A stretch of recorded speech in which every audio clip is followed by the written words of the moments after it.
welcome back. I know this is your favorite podcast because this is my favorite podcast. So this is Sith Happens. This is one of our special editions. Although that's a horrible, horrible word in these parts. But yeah, we're gonna talk about episode 4, A New Hope, or if you're a traditionalist like myself, I just call it Star Wars. With me, as always, is this scruffy crew. We got our Sith archivist, Mario Miranda. Hey everyone. Back from Dagobah, or work, wherever he is. He's been gone for a while. And in fact, he skinned a Yoda. That's how you know he was right there. So it's Alden Diaz. Hey. How's it going? What was with the too sweet? Too sweet of you. It's like It's directly to you. Yeah, I know, you gotta warn me next time. And then bringing up everything else, he's our music maestro. Also the ginger wizard, sorcerer, whatever it is, he's really powerful. It's Connor Ryan. Yeah, I'm around, returned from the dead with a bad voice. It's a weak, battle-torn PTSD Connor Ryan. PTSD. After we record, he's gonna have to get himself into the back to tank for sure. Yeah. Just soak in those healing. Tell him what you've been doing, Connor. In there? Bacta. Yeah, I know, but like, is it like midichlorians or are they biological? Like, I thought it was from a plant or something. oh, okay, Yeah. just it's a goo, healing goo. Yeah. So I'm just gonna imagine that it's aloe vera, and they're just soaking aloe vera. Just a shit ton of it in a vat. So before I had my out loud wandering of what Bacta actually is, Alden asked Connor why he's so war weary. So why don't you tell these kind folks? Because I have been playing the Battlefront beta. Ultra. Looks like the Emperor's gotten a little to work on I know. him. I've been Transformers. playing the Battlefront beta all weekend and getting very angry. And then, as you've noticed, that Ultron has been happening, and I've been chatting at my computer for that. Nice. Yeah, it's been a blast playing that. Yeah. Get to play it with you and Ethan a couple of nights ago It's a lot of for fun. about 3.5 hours. That's Wow. pretty dope. So how does something like a beta work? So like So- you just have to download it, you get a code Well, or the beta test, which I don't know if you know what alpha and beta tests are. okay. No. Alpha's an internal test, and beta is a Yeah, so an External alpha test would stuff. be with like the developers themselves kind of testing it in house. Mhm. Betas usually it's closed betas where people get invited Mhm. to it. They usually get some kind of code, like whether it's on the PlayStation or PC. And it's only a select number of people. A certain amount is capped. People show up and play the game. They just download it and play it. This one's an open beta, which means pretty much anyone with a PS4 and internet connection can download it. or an Xbox One or a an PC Xbox One that or can run PC. the game. And Wow. it runs from October 8th to October 12th. Oh, so you guys are getting in as many hours as possible. Pretty much. Yeah, and the purpose of is- these tests are typically just to do stress tests and make sure that the servers can handle all Gotcha. these people showing up, that they can get data on balance, how one side versus the other side, weapons, how things feel out, things like that. Gotcha. Definitely makes sense now. I didn't know that it was a limited run type deal. You got 4 days, so Is it the Hoth map? Yeah. Yes, there's The three modes with 3 map. Well, each map for each mode, so total of 3 maps. The Nice. Walker Assault is on Hoth, basically playing out the Battle of Battle Hoth. With you got speeders and you have the ability to throw the what's it called? Grappling The hook. grappling hook, and then you spin it around the legs. You can't do that. It's hard, but it is tried. possible. Every time I've tried, I've just kind of crashed and flown into a cliff. Connor's Say the is- Porkins of the online community. Yeah, Borkin. I'm great in an A-wing. yeah. Give me an A-wing. Gotcha. I'm good at the ATST. I wreck shit. Yeah. It's one of the other modes then. 'Cause you said there was There's two another others. one called Drop Zone, and that one it's a smaller. So the Walker Assault is 20 on 20, so it's a total of 40 people. So that means you get people on the ground, people in vehicles, people in the Right. air. So it's fucking crazy. The drop zone is only 8 people. It's 8 on 8. It's more manageable. It's a smaller map, and basically these pods land and crash land from orbital, and so they land, and then you're supposed to protect either. So you are fighting to get control of them. So it's like capture the flag. Pretty much. Yeah. Well, not capture the flag. It's more of Well, a you're defending your zones. control point sort of thing. Yeah. Yeah. So each Yeah. side can get control of it. So you're just fighting until a timer runs out in a Right. little circle. then And you that was get it. really what the first 2 Battlefronts were all about, was those control points throughout the map Yeah. and making sure they changed to your team's color. And Yeah. Yeah. Yeah, that's exactly what it That's was. pretty much what it is. And then the third one is a kind of a horde mode. You can play that with your partner, so co-op, or by yourself. And you just basically just waves of enemies, but that's probably the most weak sauce of the Yeah. modes. Yeah. Sounds like I'd like that one. I like to melee stuff. When I used to, but if I don't have a axe or a hammer, then there's no point. You know. Yeah, I'm a terrible shot in games. Yep. Like, I'm horrible. Well, if it's third person, I'm fine. First person, I hate. Like, You I can can't. switch It's between both. the two. Yeah. I'm gonna play third religiously. Yeah. Yeah. I feel like when I used to play video games, if the character was third person, I was fine until we were driving something. Then I like it to be first person. So, but I remember when Halo first came out, my stepdad bought an Xbox just to play, and he had me try to play, and I couldn't. I don't know if I lack coordination, but one stick to move and then one to look. You're firing and stuff. It's a recipe for disaster. Well, that's the same thing for third person. One stick to move, one stick to move the camera. Yeah, but I don't move the camera. I usually keep it firmly behind me. Oh. Yeah. Matt was like, they gave me this controller with the buttons and the Yep. thing, and the nope. Where's the button that just says shoot? That's why You don't even Matt's wanna an see me Atari try to man. play sports It's games. very simple. Yeah. Like anytime I played Madden, I would just stick to the D line because nothing bad could happen there. So it just one camera the entire time. Nowadays, it's complicated as fuck. There's modifiers. There's a certain maps to the controls, and then you can hit another button and completely modify all of them, and it's complicated. So I don't play the video games. That's not. I mean, it's not that complicated. It's not rocket Never- science. You've never seen me try to play Halo, Mario. So That would be fun to watch. I think that should It's be a a- YouTube video. You trying to play Halo. Yeah, it's like when you know how you Stewart guys do the plays Let's horror Play? We should Yeah. do one called Matt Plays. Oh, it's like what is that? Clueless Gamer by Okay. what's his face? Late night show host. You know, we Remember got his Kimmel. name. You got Fallon. We got You got Chris Colbert. Hardwick, Seth No. Meyers, No, Ginger, Craig- tall, oh Conan Conan. O'Brien. Connor and Brian. There you go. You guys never seen Clueless Gamer? No.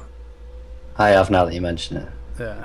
I remember. He just drops into a game and tries to play it and sucks at it. The whole time is just kind of trying to make fun of it. Yeah.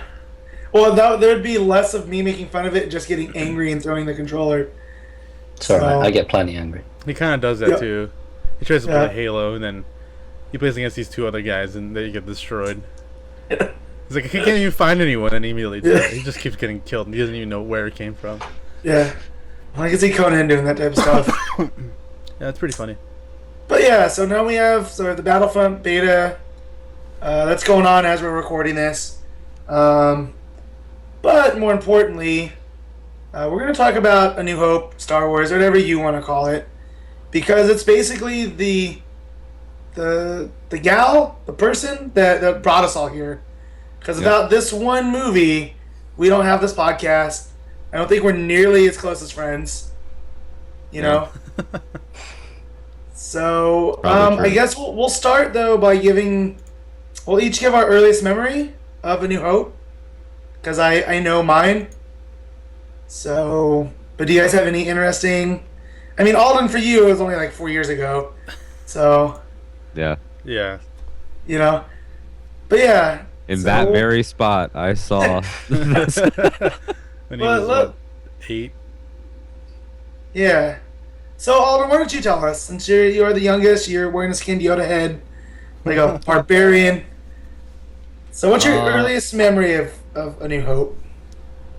My earliest memories, because it's all so intertwined. I'm pretty sure that I saw A New Hope and then Phantom Menace and then the rest of the regular ones. But when I saw New Hope, I remember being in my cousin's living room on this big couch, and they pulled out the silver VHS box set, and then those are the Had white. you said DVDs, I was gonna... Had you said DVDs, I was gonna rage. They pulled out. They had it on their computer, you know. Gosh, And yeah. we just, you know. We just streamed it. Yeah, we just streamed it. No big deal.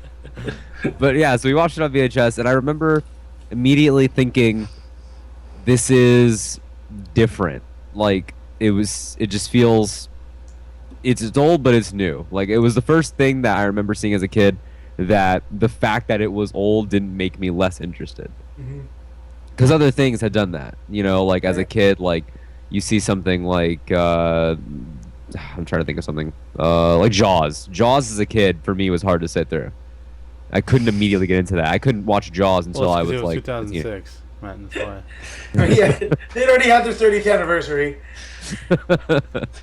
Yeah, and so, but this just immediately engrossed me, and you get those opening shots of the Rebel cruiser being chased by the Star Destroyer, and it was also, I think, the first time, probably, I don't know for you guys as well, but the first time that I ever experienced like in Matus Rest storytelling, like that. I don't think anyone has done that as well or as as big a bad a way as A New Hope did. So, just sucks you in, and I was an addict from then on. Yeah, it's definitely he takes advantage of the serialized notions of Star Wars because it's just like we're starting in the middle, right? Which then goes back to I've always known it as Episode 4, so I don't know if that's always been a thing. I feel like a bad Star Wars nerd for not knowing this. No, it was Star Wars, just Star Wars originally. Yeah. Right. Because I mean, they didn't know that it was going to be episode Right. anything. Like the crawl was there, so we knew that there was other story, Right. but it was just background, not necessarily story that was Because planned. I've always remembered the Episode 4, A New Hope, up at the top of the scroll. Yep. So. He dips into the archives. Yep, he's got to. Boom. Jeez, man. That's it, Look at that. isn't it? That's pretty. Alden, that tape is older than you are. It is. That's true. That's And like, Connor, for that matter. yeah. It is. I was hoping I'd get away with that then. That's from Drag me 1984. down with me. So it's older than me and Mario too. Yep. So that thing's a relic. Like he is holding on to the holocron right now. Yeah, this is the original one. I think this is the first VHS version. You haven't That is worn through the crazy. tape? It's a little scuffed, but it's okay. Yeah. So how'd you come across that, Mario? Did you find that is it your family's or what? Yeah, this is the original one from when I was a kid. Right. But it Mario- predates you. You know Mario what killed his master and took it. I mean? We all know that that's what happened. Let's not beat around the bush. Yeah, I don't really know where it came from. I think we must have just bought it like at a yard sale. Wow. I mean, originally these things were really expensive. Like I think the Yeah. sticker price on this was like $40 or something like that, $40 or $50. But this is back in 1984. Right. Well, they also would do that thing where they charged you $100 for it because the theaters had the home market by the balls, and so to still go to the movies to buy a VHS from anywhere, it would cost the stores like $100. Then they could resell it, so they'd have to sell like 2 or 3 of them to recoup the price of the one. Yeah. It was a crazy time, So, but yeah, I don't even think I ever had that cover. Well, I've told this story early on. Like, I didn't even have VHSs. I had all 3 of the movies on one tape that was taped from HBO. In order to watch Star Wars, you had to fast forward through Empire. Oh, that's Because I guess they right. should have Yeah. shown them out of order. My dad just hit record. Those monsters. Hairy Yeah. and all that. So it's a solid, 20 minutes of fast forwarding, Yep, followed by a solid, like, and that's 80, 90 minutes of rewinding. so. That's my earliest memory is sitting there and having my dad fast forward through Empire. Ugh. So I could watch Star Wars, and then if I wanted to watch Empire, rewinding, And then after Empire, if I wanted to watch Jedi, it was just fast forward So to much two work. entire movies. Yeah, so it was a lot. So that's why I always attribute that to. I think that's like my first, besides dressing up as superheroes for Halloween. Like that's what gained my nerd cred early on. I was like, I was putting an effort to watch these movies. So if someone made fun of it, I was like, hey, you don't know what I went through to watch this, you know? You know what I've Spent seen? 20 minutes what for I've the done. button on Yeah. a finger. Exactly. Oh, Man, yeah. Today now you just hit a button and watch stuff. Yeah, I mean they're all available digitally now. You Mhm. can buy them on stream. Yep. iTunes. You can buy them on PSN or Xbox Marketplace. Basically And everywhere. starting with, I read an article the other day that says when Force Awakens finishes its theatrical run, Yep. the day it comes out on DVD, it and the other 6 episodes are going to be on Netflix. Yes. Really? Yeah. I didn't That know makes that at sense. all. And then from then on, Rogue One will do the same thing. It'll have a Netflix release, and then everything after that will. I don't completely believe that because Joe Quesada said the same thing about Marvel. They say by the time that Avengers: Age of Ultron, you would be able to watch entire Phase 1 and all other shows on Netflix, and that's not remotely true. That's yeah.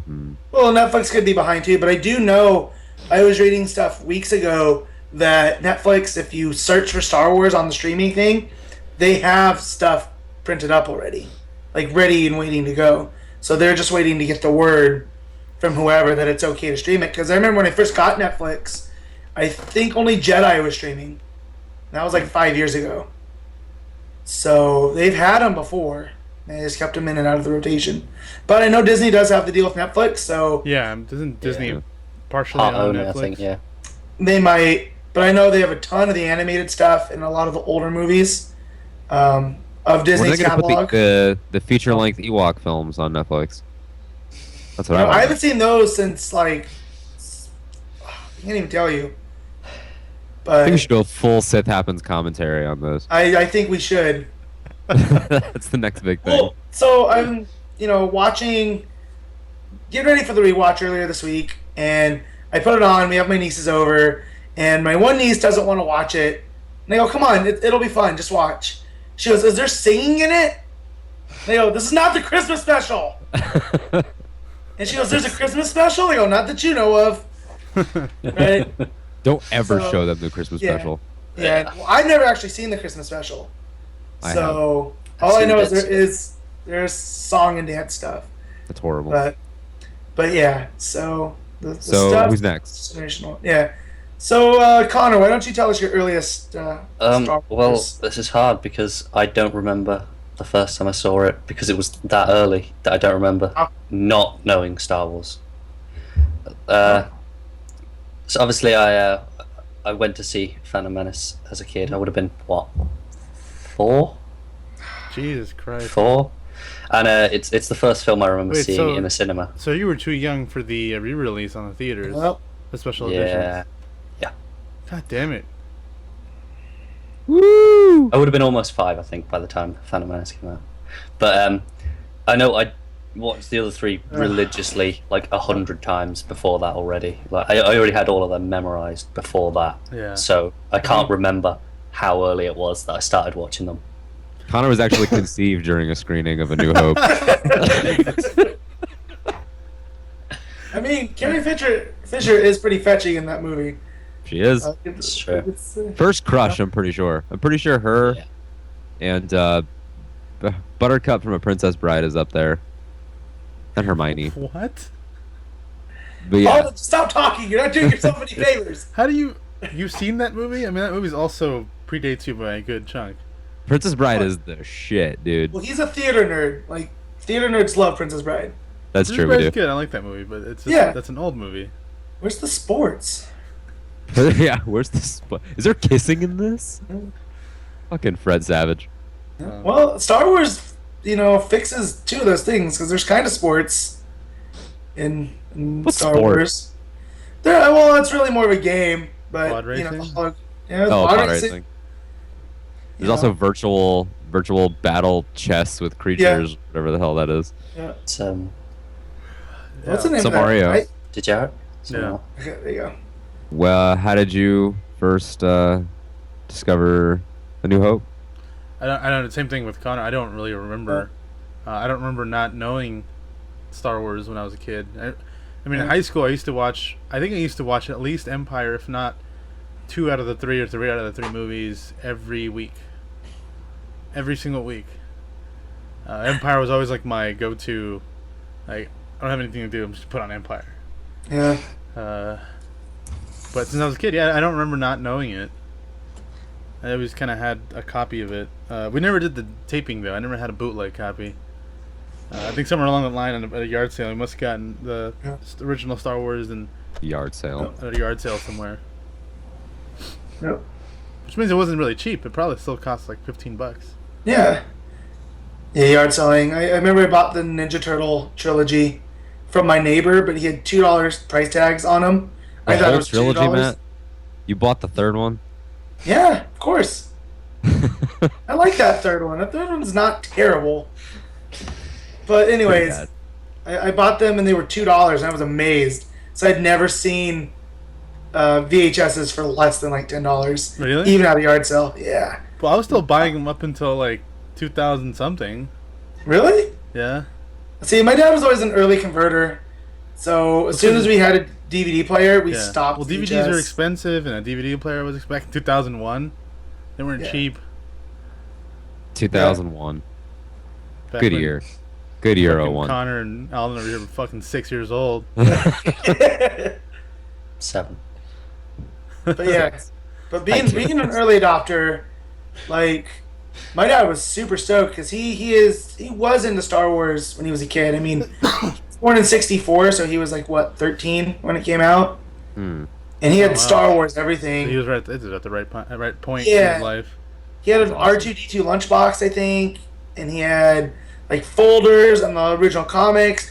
And my grandmother, when he turned like 15, threw it all out. Oh shit! Yeah. Threw away a That's lot of Shit. money. Exactly. So then that's why I have this collector mentality because he always had me save everything. So like I had a Teddy Ruxpin from the time I was a kid that's never been opened.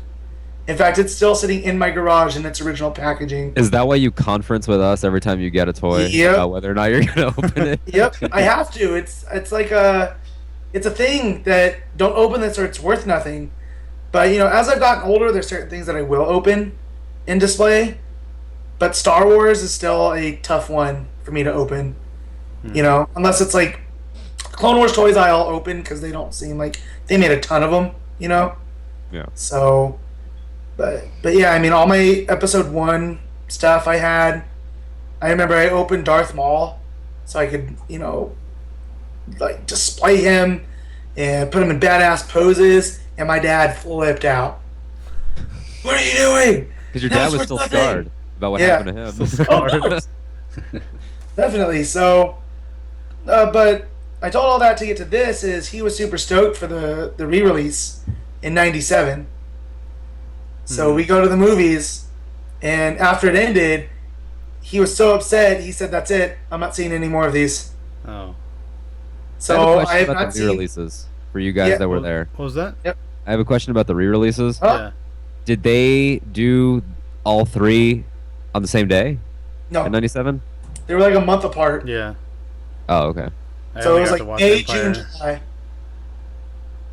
So, I still 'Cause I remember remember- that and shit. I still fucking remember Yeah. being in the theater. hmm? Because it was Oh, the I remember. first time I was like, holy fuck, I can't believe I'm actually watching it in the theater. Oh, yeah, that opening scene that Alden was talking about earlier, you know, with the planets in the background and the Tantive 4 and then the Star Destroyer, seeing that on the big screen for the first time, plus they had cleaned everything up. So Yeah. even though it was still film, it looked better than anything I'd ever seen, especially from my bootleg copies, you know? Yeah, it looked Sound? crisper and clearer and just sounded better. And Matt's Yeah. like, they're It was- not rewinding? What the? This Yeah. isn't the Star Wars that I remember. I didn't have to sit through, I didn't have to watch the no and fast forward. This is awesome. Oh, that's great. But yeah, and it was, and as a kid, I didn't care about the changes, you know, because I was just like, oh, cool, more Star Wars, yeah. you know. But my dad, he was heated. That Jabba the Hutt scene came on, and I remember him like verbally annoyed. And it Just looks like, bad oh. in the '97 release. Yeah, Look at me, it looks bad in the '04, It looks but bad it in looked the bad. It Blu-ray. looks bad in the Blu-ray. Blu-ray. Yeah. Yeah, it looks bad on the Blu-ray. Yeah, there's And no then- redeeming that. It's one of the few changes that I really, really dislike. Yeah. The other I ones hate are it, kind of not just like, because, I can live with them. It looks bad, but all that exposition is put into the Greedo scene, Yeah. and then they add it back in, and then we end up getting repeated lines. Well, Greedo's standing right there too, Yeah, and you can try to say it's a different Rodian, but he is dressed exactly the same. Yeah, and no, then it's Boba not. Fett, that egregious shot of him just looking at Yeah. the camera, like it's almost like he's winking at. Hey the camera. guys. Like, hey, you guys know me, right? From that Are we Christmas sure that wasn't special. Lando dressed as Boba Fett? Like getting Han's back. Nah, he would have slapped somebody in the ass. That's He true. would have been hitting on someone. But yeah, that scene. I mean, not even Han shot first didn't bother my dad that much. You know? That was just an odd choice. Yeah. That bothers me. But that one was It just looks- too old. Like he just obviously, obviously they weren't thinking a job of being this huge slug creature. Yeah. So I don't know. Yeah. I don't know why they put that in there. Nope. Han shot first bothers me. Like I'm not up in arms about it. Like I'm not gonna buy a shirt about it or anything. But it bothers me because That's where he He's draws the supposed- line of importance. No That's the shirt. line. Buying a shirt, not buying a shirt. no, and that is the line for me because I have a shirt that says "Dawn of Justice" is a shitty title, Oh, yeah, I remember that. and so that really is how if I wear it, like that's it. But Felt It- what it all the bothers me shit because- about it. Han is supposed to be the guy that would kill someone in cold blood in public. Well, he's doing it. He's It's not supposed in to be- cold blood. He's saving his own skin. Yeah. Well, Like, he yeah, but doesn't like care. I He's in a mean, plastic without like the guy, he's the guy that would shoot someone at point blank range and say sorry about the mess and walk out. If he's doing it because I'm gonna awkwardly CG move my head this way, and then I'll fire back. Well, and with just, those reflexes, he could be a pod racer, right? Like, that's true. I He has just it looks reflexes on par with Little Like- Orphan Annie. Yeah, Maybe that explains why he's such a good pilot. yeah. Well, he is. I mean, the Corellians too. It's in their culture to be pilots. True. But I mean, still, that I mean, I don't necessarily care about that because you want to soften up that character that people had got to love, and you don't want your hero, just blasting people just because. So I get the change, but just the awkward way in which that they handled it. Yeah. They could have done it. I mean, it's ILM. Yeah, well, the rest You of the changes, I think, besides those two, really were fine. Yeah. Yeah, for the most part.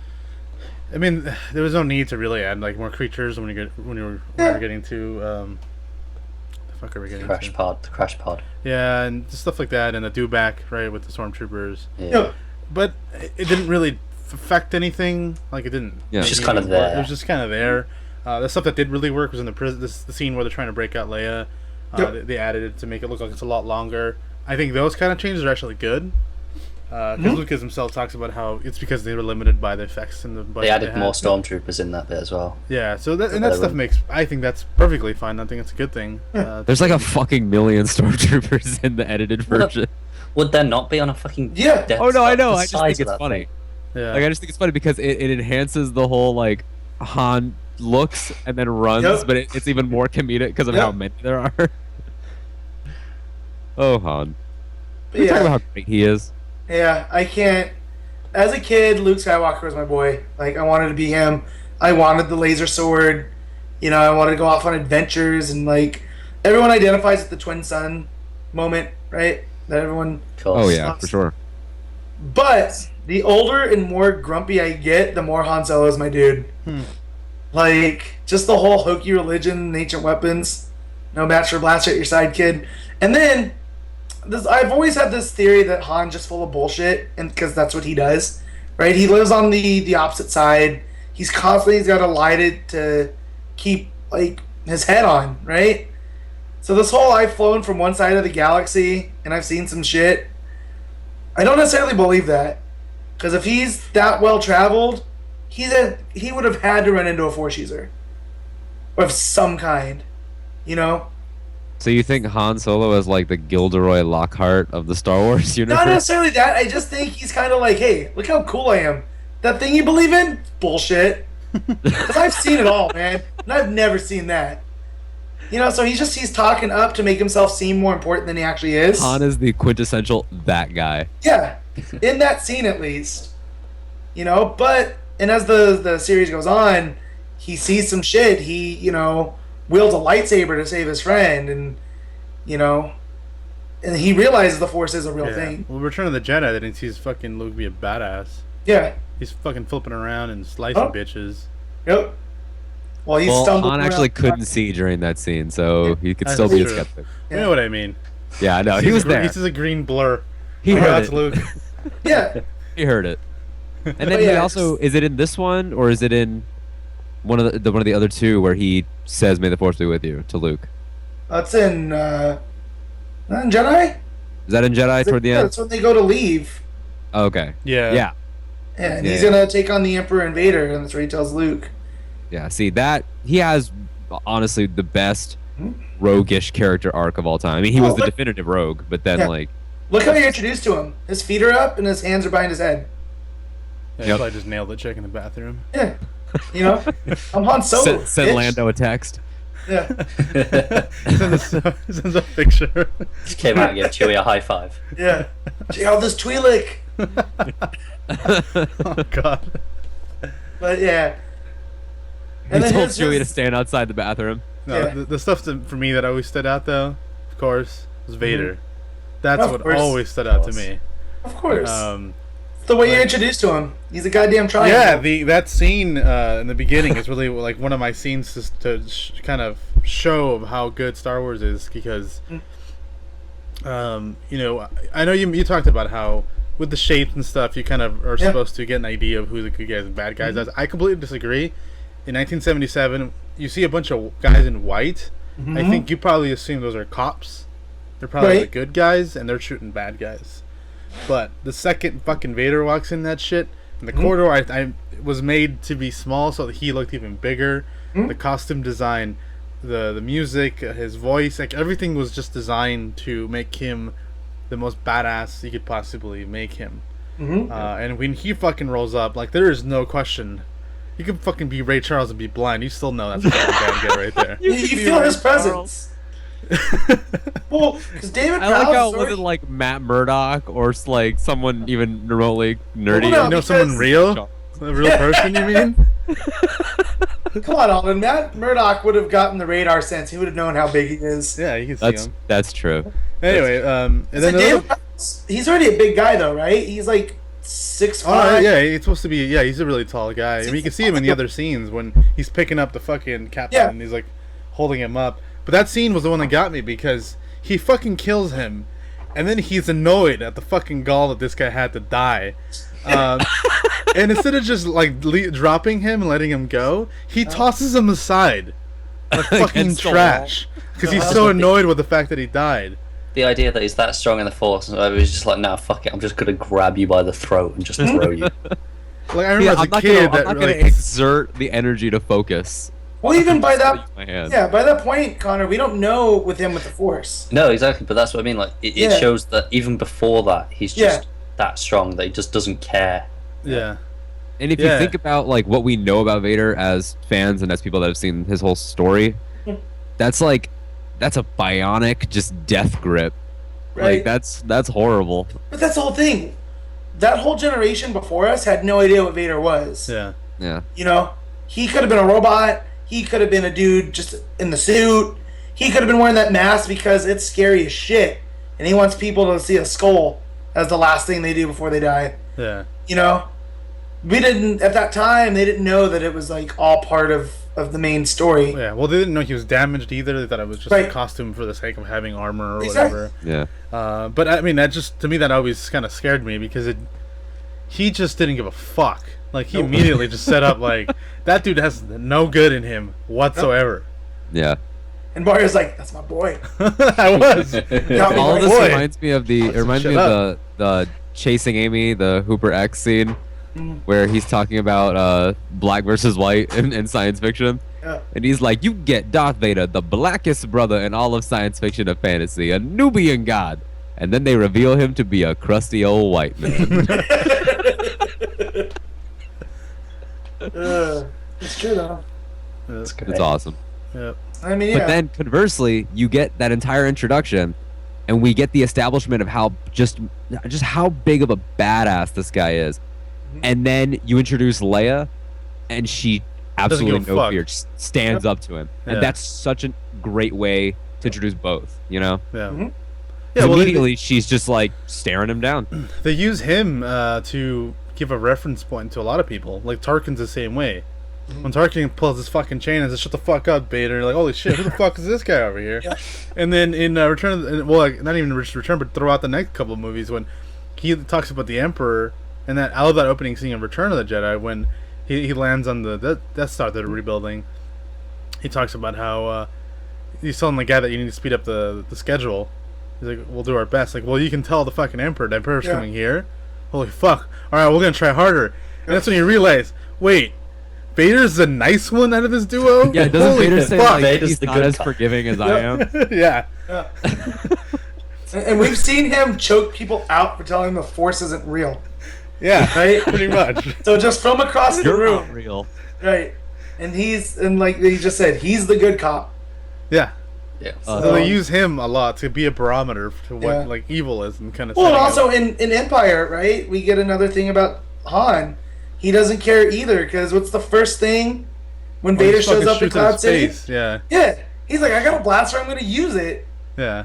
You know, so again, he is the reference point. Well, I never and- realized that. And Boba. I mean, the Mhm. fact that he has to point at him and tell him no disintegration. Right. To me, that spoke a lot more than just those words. It was The fact that He- it was Vader singling him out. yeah Yep. enough. He was badass enough for even Vader to acknowledge, "You're a crazy fuck. You're gonna kill some people. Stop." I, You're at like a 9, I need you at like a 6. Yeah. Like, let's- Pretty much. Yeah. oh, man. oh Yeah. wow, that's great. You know, Leia, that is one of my favorite moments, too. Yeah. Where she just doesn't care. Like, she stares death in the face, and she's willing to die for the cause. And this is British Carrie Fisher. This is Carrie Yes. Fisher before she just dropped it entirely later on. Yeah. Yeah. And That's it's throughout true. the course of this film too, because she's Right. really British. By the You can end, tell what they it's- shot first. Yeah. Well, there's so many inconsistencies just because Lucas is a filmmaker. Like, I'll say that he's more of a storyteller than a filmmaker. For sure. But because in the scene where they're detailing how they're going to attack the Death Star, someone calls her Princess Leia. They do that a lot in this film. Yeah. I think most of the times that they use her name in that one is Leia, and then Right. the rest it's all Leia. Yeah. So Yeah. it just shows the inconsistency. So I could see Lucas being like, let's just get this filmed. I don't care what you call her. I don't care what voice you use. Yeah. Because even look at Luke in the very beginning, just his whole entire cadence. It's just everything's whiny. Yeah. You Well, know? it was that whole director, like the thing he used to say was what's faster and more intensity. Yep. They just kept Yeah. fucking saying over and over to them. And then the famous Harrison Ford, hey, George, you can write this shit, but you don't have to say it. If only So- Tim Vargulish was here Yeah, I know. I wish. to deliver Yeah. a faster and more Yeah. intense as George. Yep. Forgot about that. No, how could you forget? That's Tim's strongest moment thus far. Yeah. For sure. He's Yeah. bigger with a bigger butt. The ass cows. Yeah.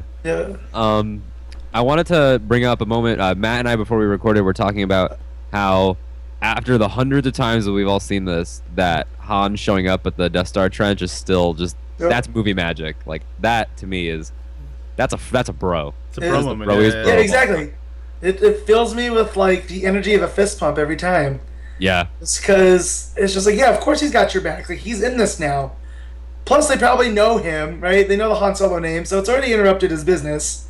So he Yeah. might as well take them out as much as he can. So, but yeah, it's such a good moment when he looks And back. the way that Harrison Ford delivers the Yahoo as he shows Uh-huh. up, like that's Yep. joy. Like that's awesome.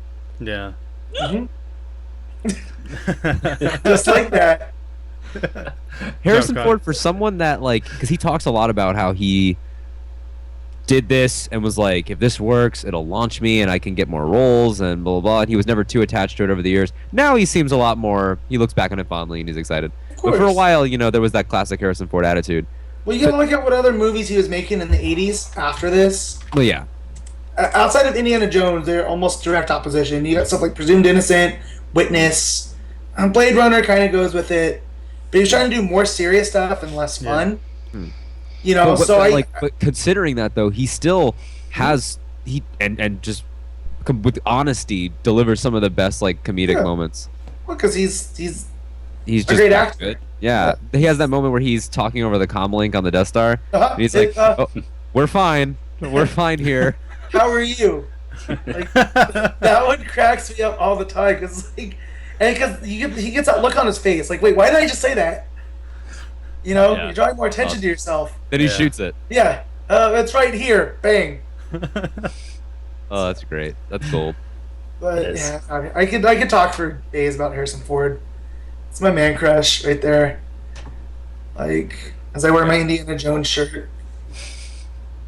But yeah, so what else we got do to you talk guys about have? Hamill real quick, just because this launched him, and Farm Boy. He's still, though, I would say out of all the actors in these, he's my weak link, despite loving him as a kid, just because I love Luke Skywalker character. Mm-hmm. You know, I don't necessarily blame Hamill. It's all on Lucas, because it's kind of like his whole entire life is upended. The people that raised him, essentially his mom and dad, just completely burned to shit, dead. Yeah. He's like, all right, let's go on an adventure. So I guess that runs in the Skywalker line. Just not giving a fuck. Yeah, the kid's just like, yippee! And he's like, all right. And then the whole, you don't believe in the Force, do you, Han? Like, the Family Guy movies nailed that to a T. So he goes, oh, you mean the thing you only found out about 20 minutes ago? Yeah. Yeah. He starts drinking the Kool-Aid really fast. Oh, yeah. But I mean, when you have Ben Kenobi, though, wouldn't you? Yeah. Oh, Kenobi. And he's another one. What were your first impressions of the first lightsaber duel when you first saw it? Yeah, it's a lightsaber duel. Like, it was never... Like, I didn't become a fan of the lightsaber stuff until Empire. Yeah. The one with... Because here it's so, like, on the back burner. I think the scene where he turns it on for the first time stands out a lot more. Yep. Just because he's describing it, kind of how the way it used to be back in his heyday. Yep. And there's also the fact then I think it might have been Hamill or Ford was having to mention how if it's just energy it won't have any weight, and like he wanted it directed like broadswords, which is why they've always got the two-handed grips and holding it out in front of them, which and it didn't evolve into what we know it until later because he was so insistent on this way of doing it, even though it wouldn't be like that. And there's an episode of Dinner for Five that has Mark Hamill, J.J. Abrams, Kevin Smith, Jason Lee, and Stanley, and they're talking about George telling them, "Oh, they're broadswords, And Mark Hamill was like, "Well, can't I just use one hand just for one cool move?" And George would be like, "No." Then Hamill says, and then years later, I watched the freaking prequels, and he's like, "What are you talking about?" Tossing them from hand to hand, you know.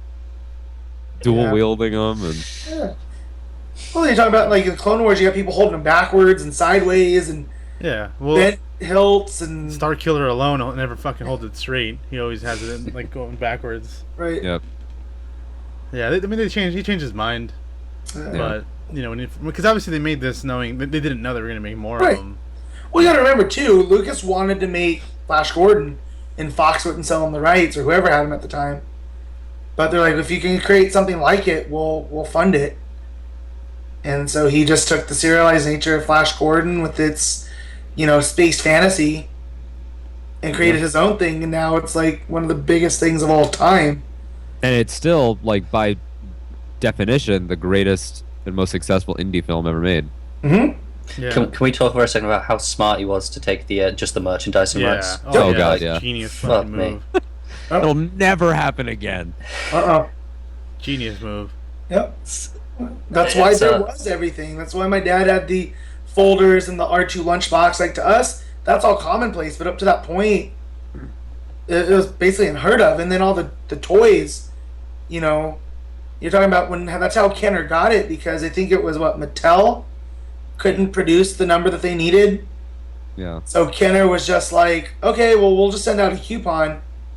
You buy the coupon, and then we'll send it to you. And it's nuts because if you think about it, even my mom talks about it sometimes because she's not a super nerd, but she did like certain nerdy things back in the day. She said like every franchise had maybe $2 if it was a big deal. like $6 million man, Bionic Woman. Like Yeah. you got maybe one thing, one toy per thing. Well, up to That that Star time, Wars too, Justin has like 30. yeah. And again, he changed things like Connor's saying. He took the merchandising rights, but he also changed the way that the toys and stuff were made. Because up to that point, everything was like a doll. You know, Barbie, G.I. Joe, Yeah. those Migos. He was the one that took the 3¼ inch because you could make so much more of them for the money. Yeah. You know, and then G.I. Joe followed suit. Well, it's because he had all the control 80s over that toys. instead Yeah. of having it be a decision by a studio or something like that. It was done by one man. I think Right. also it shows he had like a lot of faith in his idea because Yep. he could have just taken a director's fee and gone, yeah, even if it doesn't sell, I'm still making my money. Right. He was Yeah. like, nah, I'll risk it all and just go, this is where I'm going to make all my money. Yeah. Right. Yeah. And I think I that, respect that the always, hell out of that. well, yeah, it always goes to him that he's an art school kid at heart, and he just wants to be left alone to make his movies. So what he did is like, I'm going to make as much money as possible, and then just do whatever I want. So, because outside of American Graffiti and Star Wars, there's nothing else he directed. Yeah. Yeah. Well, TH11. Well, THX. Well, yeah, but that was a student film. Well, I'm just saying that is his. Yeah. I'm talking. And I think it's there's an Empire of Dreams, or no, it's in People versus George Lucas where Francis Ford Coppola says that this robbed us of all the films that he might have made. Yep. It's Which, interesting 'cause I'm- he, in that same breath though, not the same breath, but in the same clip, they cut to a George clip from the thing that they worked on together when George was his assistant, and he says, "I'm okay with being a toy maker that makes films." Right. And I don't like that people always try to put George on trial, especially on the internet, and say like, "Oh, he did this, he did that, he Right. raped the franchise." Like he was never lying to you. He No. has said, "I'm okay with being the idea man," essentially. You know? Yeah, well, all the stuff he's done has all been behind the scenes Yep. in like everything he's ever done, including Look, I mean, Clone Wars being the latest thing he had his hands on. well, just even on the bigger level, Skywalker Sound revolutionized sound design. Yeah. Oh, Yeah. it's fun. You know, ILM, he pumped all that money through them. They became Yeah. the go-to production house. Well, for I mean, in video Facts. games too, like all that stuff Yeah. was all handled in house, and LucasArts. Yep. That was like He- the first branded video game. he company. wasn't completely like he wasn't too involved in it, but he knew enough to pump money Yeah. into a studio and being like, "You guys do that," and just I mean, he's just fucking like I hate people that talk about how him being like an idiot or anything like that. Like the guy's Yeah. a fucking genius. Oh yeah. Like he's rich as fuck for a reason. Well, It wasn't just one. One. It wasn't just lucky. He got lucky on one front. He created an empire of so many fucking different things. Think about He all the knew things that have exactly come what he was out. doing. Yeah. That's the thing. For every one thing he messed up, you know, there's 5 things that is better off because George Lucas made Star Wars yeah. or whatever else. You know, so that's again the people that are so, like Mario was saying, the ones that are just get so negative about it, and you know, oh, I'm not gonna go watch the new one because it's not gonna be good. They already got me once. Well, then that's on you because I'm gonna be there enjoying all this. Despite, you know, George doesn't have anything to do with it anymore, but this is still his baby, you know. Yeah, he still made it happen. I mean, without him, it wouldn't be Still here. his universe, yeah. Indiana Jones probably wouldn't be here without him either. No, well, no, I mean, Definitely. and that goes back to him and Spielberg waiting out the returns on, I think it was Star Wars and Jaws, you know. So it directly relates. Indiana Jones directly relates to Star Wars, Yeah. you know. So Yeah. if it's not for Star Wars, I don't have a lot of my stuff. We wouldn't have Willow. And that's We okay. wouldn't have a Hook. Huh? But yeah, it's just again all the stuff that he put his name behind, and Well, he was smart enough did. to. I mean, he surrounded himself with a lot of talent. Yeah. Like an insane amount of talent with like Ralph McQuarrie to begin just doing the concept stuff, and John Williams being involved. yep. Dear I mean, God, he yeah. was just completely surrounded by fucking just amazing, talented people that really. Yeah. All the puppeteering, all of the costume, everything is just made by these fucking people. Yeah, It's he found the amazing best at their people job. for the job. He was, again, I wouldn't call him a filmmaker. He's a storyteller, but he's also a great. I think of the word. Organized. Where, yeah, there's You know what's another word interesting for is that you got the Steve Jobs movie is coming out, the Fassbender one. That's I think it's just called Steve Jobs. Yeah. And there's that scene that in the trailer where Wozniak asks Jobs like, "What do? You're not a programmer. You don't write the code. You don't build the damn thing." And he says, "I play the orchestra." Yeah. And I feel like George Lucas really does. Like from those guys to getting guys like Peter Cushing and Alec Guinness involved, like he really was just a young guy that was amazing at the sales pitch and got people along for the ride, you know? And I respect that. Well, no, that is right. Like Connor was saying, an organizer, like he picks the best people and then lets them do what they need to do. You know, I never heard stories of him really being a micromanager until later. You know, when he was older, and I think he was drinking his own Kool-Aid. That's my main problem with him. Yeah, well, he did step away from certain things. Like I know for a fact he stepped away from video games. He never once stepped into video games any of that and said I want it this way. He immediately acknowledged I don't know what the fuck I'm doing with this. I know he had certain restrictions on stories for certain things. Well, I mean, canon was important, but I mean, he never walked in there and was like, okay, I want to do this. I want this character in here. I want. He just kind of said, this is not my realm. That's I don't know anything about TV, though. Yeah. I mean, he controlled. Clone Wars for Ahsoka was originally supposed to be Obi-Wan's new Padawan. Right. And he was like, no, she's got to go with Anakin. Yeah. He has a lot of weird things where he would like suddenly pipe in, and I know in Knights of the Old Republic 2, there's a Hanhar, that Wookiee. You were supposed to be able to train Hanhar in the ways of the Force and make him a Wookiee Sith with you, and George Lucas stepped in and said, no Wookiee Jedi. And I was like, that's your, like, did it just come across your desk and you were like, no? It just moved it along? Yeah, he would drop in stuff randomly. Yeah. I know Sam Witwer talks about working on Clone Wars, and him and Lucas would just show up sometimes randomly and just kind of keep an eye on what was going on and see what are we doing here. And he would just show up and be like, I don't like this. We shouldn't do that, or do more of this. Yeah, Filoni has the same stories about Clone Wars, where he would pop in and, you know, kind of direct the story to a certain direction, but never getting involved to where, you know, it was problematic. Right. Just suggesting things here and there, because we ended up getting a Wookiee Jedi in the Clone Wars. Yeah. I like that he has that wooden handle. Yeah, it's cool. Tight. It's badass. With the David Tennant droid. Mm-hmm. Yeah. If only it was blue, because as we know, blue's freaking tight. Yeah, blue is freaking tight. But yeah, it's just I hold George Lucas up there despite the midichlorians. So that was another thing I was talking about, Alden. Where Star Wars, the first movie, makes the Force this thing that's nothing but belief, in that it's the last vestiges of a dying religion.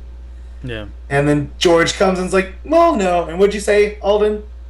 It's when he says, the Force, it binds us, it penetrates us. And he was like, well, it binds some of us. Yeah, you know. So, and I get why he was trying to do that, you know. But, you know, it's easy to ignore now, because you know JJ's not going to be going to that well when he starts talking about the new Jedi that are popping up. There's no reason they would, because Luke never knew about them. So there's nothing to pass on in that knowledge. Yeah. Exactly. So at least his stuff from the prequel trilogy is easy to ignore, because there's really no impact with that trilogy. I mean, there's with the original trilogy, because it still stands on its own, except for the no at the end of Jedi. Yeah. They still kind of stand on their own. For sure. Yeah. So is there anything else that stands out from A New Hope that you guys think you want to touch on? Yeah, the music. Not just the ideas and the themes, but the way it plays the scenes. Yeah. Like if you take the opening scene, the way it does the sense of scale, like you have that opening shot with the ships out in space and everything's massive and so expansive, and as soon as you get inside the blockade runner, it drops right down and it's small. And the only time while it's inside, the only time it raises up at all is when Vader comes in. Yeah. And then the next time it goes up is as the escape pod's being blasted out. As soon as you get the external shot of it, it's wide and sweeping again. It's just all that massive expansive space. That's what I was talking about with Vader. Like every single thing is designed to emphasize whatever the thing is and it needs to be emphasized on, whether it's being tough, being a bad guy, being a good guy, being wise, being whatever it is. It all emphasizes that in every aspect.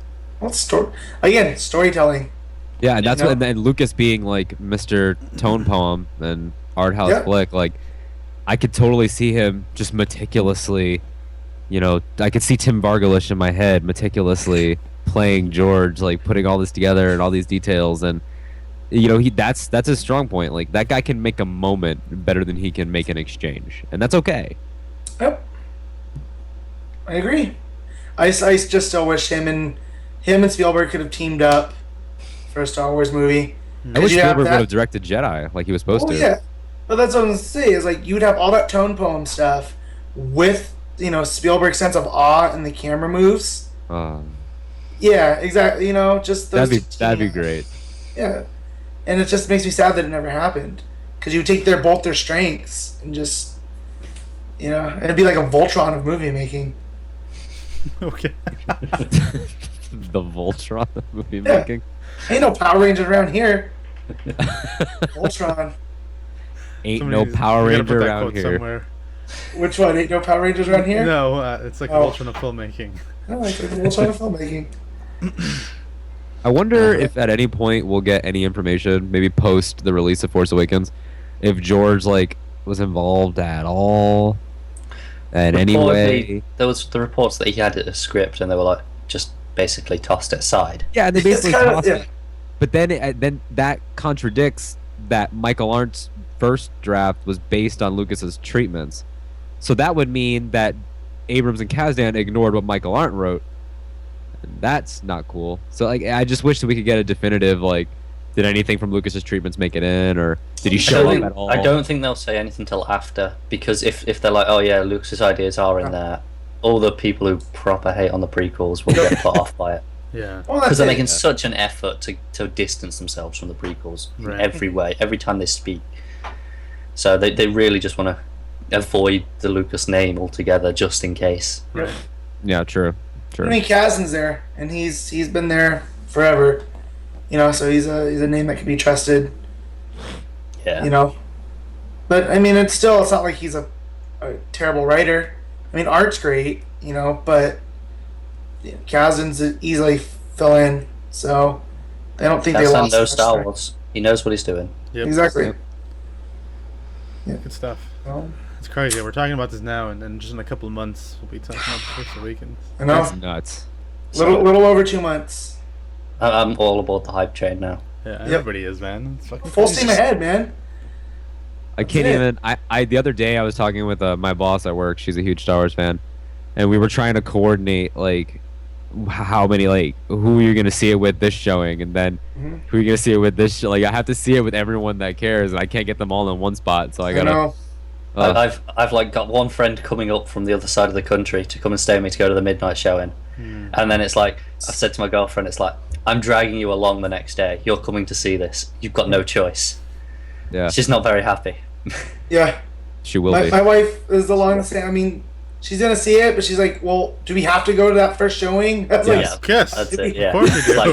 It's like you're coming 5 p.m. the next day. As soon as you finish work, we're going. Yeah. So I took the day off.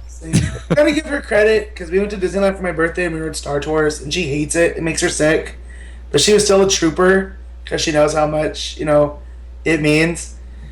But still, wanting to go to that first showing is I think that she just doesn't want to deal with all the people that are gonna be there. Yeah, but And nowadays with assigned seating, I mean, you don't really have to deal with anyone. Well, she's just you're leaving your lightsaber at home, and I'm like, no, I'm not. Everybody else is gonna have one. I'm gonna be the weird one that doesn't have one. Yeah, No, that's because what it has to be the way it has been, where lights go down, people freak out, and then a long time ago to Galaxy Far, Far Away, everyone gasps. Yep. Then John Williams hits and everyone ignites their lightsaber. It has to be that way. Just you describing that, I just got goosebumps. I did as well. Yeah. like- It's weird. It's a weird It's thing. awesome. It's gonna be awesome. Hearing a new John Williams Star Wars score at a cinema Oh system wow, isn't that nuts? for the first time So in years. good. Conversely, though, when Rogue One hits, hearing a non-John Williams Star Wars score is gonna weird me out. See, I don't know. I've got used Well- to thanks to all the games that I've played. Yeah, I with, was about to with say, different there's been hosts. so many That's true. TV And things or clips and games and stuff. Yeah. Although they're usually trying to emulate him, though. Yeah. The only one that I can think that drastically doesn't try to emulate it is Republic Commando, Oh yeah, which goes in Yeah. a completely different direction. that's a good one. Whoever's music director or composer for the Old Republic should just get one of the films, because that MMO has killer music. I think that might be Is that the guy who works on Skyrim? Might be. Oh, I'm not sure. Not sure. Possibly. I never really Forget played it, much man. of Old Republic. I I played just it a know bit. Giacchino does the stuff on Star Tours, except for the beginning and the end, which are John Williams, and it sounds just like John Williams. So Giacchino's fantastic. So yes, he's Gotcha. one of my favorites, and he works with Abrams, so I wouldn't be surprised. At some point. at some point, he's working on it. So, it's but true. yeah. But yeah, so that was. I mean, we talked New Hope, but we talked about more Star Wars, the phenomenon. Because again, without A New Hope, then we're not doing this podcast. We're not nearly as close as friends, like I said earlier. There's nothing to look Star forward Wars- to this year. Yeah, I mean, Star Wars brings people together, you know. So, and we all, I'm sure, had that moment where we were sticking up for it when it was the dark times during the prequels. And I can't still believe have to this do is that. happening. Yep. Well, that's all Being right. a prequel apologist is a hard life. Yep. Which I don't necessarily want to be an apologist, but it's not as bad as everyone says. I mean, when we talked about that during our last, discussion, Mhm. it's not nearly as bad as people make it out to be. Still, times pretty bad. But yeah, Yeah, and it's I'm just not stoked. the classics. Yeah, and I'll be stoked for our next special. Empire. Yeah, because That's where that's where everything just gets brought up a notch. I mean, yeah, Connor, talk about the music. Star Wars music is good. The music Yep. in A New Hope, but Empire is really where I think John Williams is allowed to just cut loose. The Hoth scene as a whole, like the fight, the battle with the music there. The No hi- one talks about that music. The highlight to me is the track called Asteroid Field, which Yep. starts off with the Imperial March, but it goes into the brass. Really, that fucking song, Jesus Christ! I mean, But it's no save Yub it. Nub. It's no Yub Nub. But yeah. Well, we don't get to yell Oh, now. don't go there. Don't go there yet. We will go there. That's gonna get a full-on argument by the time we get there. it's going to be 20 minutes of the episode. I'll say if you hate Yub Nub, then you hate life. That's all. That's fair. That's fair.